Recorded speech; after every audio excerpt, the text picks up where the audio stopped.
नमस्कार शेतकरी मित्रांनो, शेतकऱ्यांसाठी अतिशय आनंदाची बातमी समोर आलेली आहे। पीएम किसान सन्मान निधीचा 21वा हप्ता या तारखेला शेतकऱ्यांच्या बँक खात्यात जमा होणार आहे। शेतकरी मित्रांनो, पंतप्रधान किसान सन्मान निधी योजनेच्या 21व्या हप्त्याबद्दल एक मोठी बातमी आणि आनंदाची बातमी समोर आलेली आहे। मागील हप्त्याच्या वितरणाच्या तारखा पाहता यंदा हा हप्ता लवकरच थेट तुमच्या बँक खात्यात जमा होण्याची शक्यता आहे।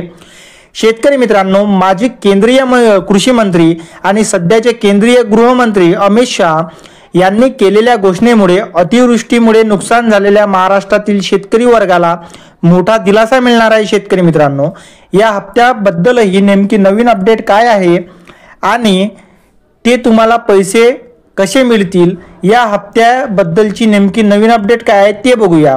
शेतकरी मित्रांनो, दिवाळी आणि निवडणूक या पार्श्वभूमीवर हप्त्याची शक्यता म्हणजे शेतकरी मित्रांनो, दिवाळीच्या आणि निवडणूक या पार्श्वभूमीवर हप्त्याची शक्यता वर्तवल्या जात आहे।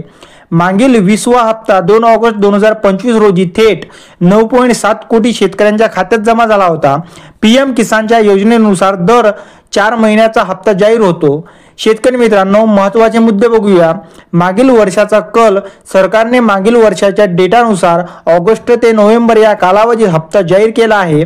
यंदा दिवाळी 20 ऑक्टोबर 2025 रोजी आहे, त्यामुळे दिवाळीच्या सणासुदीच्या काळातच शेतकऱ्यांच्या खात्यात हप्ता जमा होण्याची शक्यता आहे। शेतकरी मित्रांनो, आणि महत्त्वाचा मुद्दा म्हणजे बिहार निवडणूक। बिहारमध्ये लवकरच निवडणुका जाहीर होण्याची शक्यता आहे। आचारसंहिता लागू होण्याआधीच सरकार शेतकऱ्यांना मोठा दिलासा देण्याची शक्यता जास्त आहे। शेतकरी मित्रांनो, आणि त्यामुळेच ऑक्टोबर महिन्याच्या शेवटी हा हप्ता जमा होण्याची शक्यता वर्तवल्या जात आहे। तुम्हाला जर शेतकरी मित्रांनो व्हिडिओ आणि ही माहिती जर आवडली असेल तर चॅनलला सबस्क्राइब आणि आपल्या व्हिडिओला लाईक नक्की करा। धन्यवाद।